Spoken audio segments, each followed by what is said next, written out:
စာလံ41ဆင်းရဲသောသူကိုအောက်မေ့သောသူသည်မင်္ဂလာရှိ၏ခဲရင်သောကာလ၌ထိုသူကိုထာဝရဘုရားကယ်နှုတ်တော်မူမည်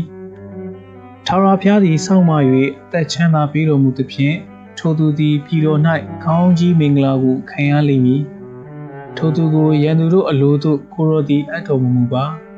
သူသည်ဖျားနာ၍တုံးလုံးနေသောအခါထာဝရဘုရားသည်ခွန်အားနှင့်ပြည့်စေမည်သူ၏အိယာပေါ်နာနေစဉ်ကာလကိုရောသည်သူ့ကိုထောက်ပံ့တော်မူမည်ငါလျှောက်ဆိုရသည်ကအိုးထာဝရဘုရားကျွန်ုပ်ကိုတနာတော်မူပါကျွန်ုပ်သည်ကိုရောကိုပြစ်မှားမိသည်ဖြစ်၍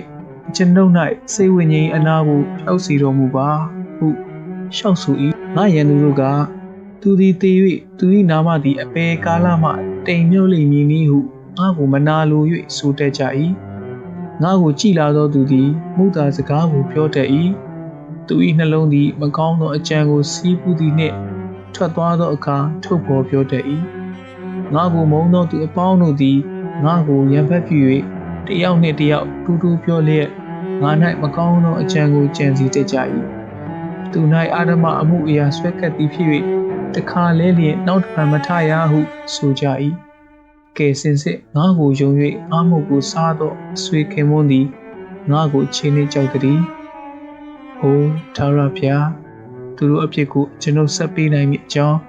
ကျွန်ုပ်ကိုတနာ၍ပြန်လည်ထမြောက်စေတော်မူပါ။ကျွန်ုပ်၏ရန်သူသည်ကျွန်ုပ်အားမနိုင်ကြောင်းကိုထောက်၍ကျွန်ုပ်ကိုကိုတော်မြတ်နိုးတော်မူကြောင်းကိုသိစေပါ။ကျွန်ုပ်ကိုကိုတော်၏စုံလင်ခြင်းအရာ၌မဆာ၍ကာလအစဉ်အဆက်ရှိတော်မှာနေရာပြီးတော်မူလက်တံဤသီလအမျိုး၏ဘုရားသခင်ဖြစ်သောထာဝရဘုရားသည်ကမ္ဘာအဆက်ဆက်မင်္ဂလာရှိတော်မူစေသတည်း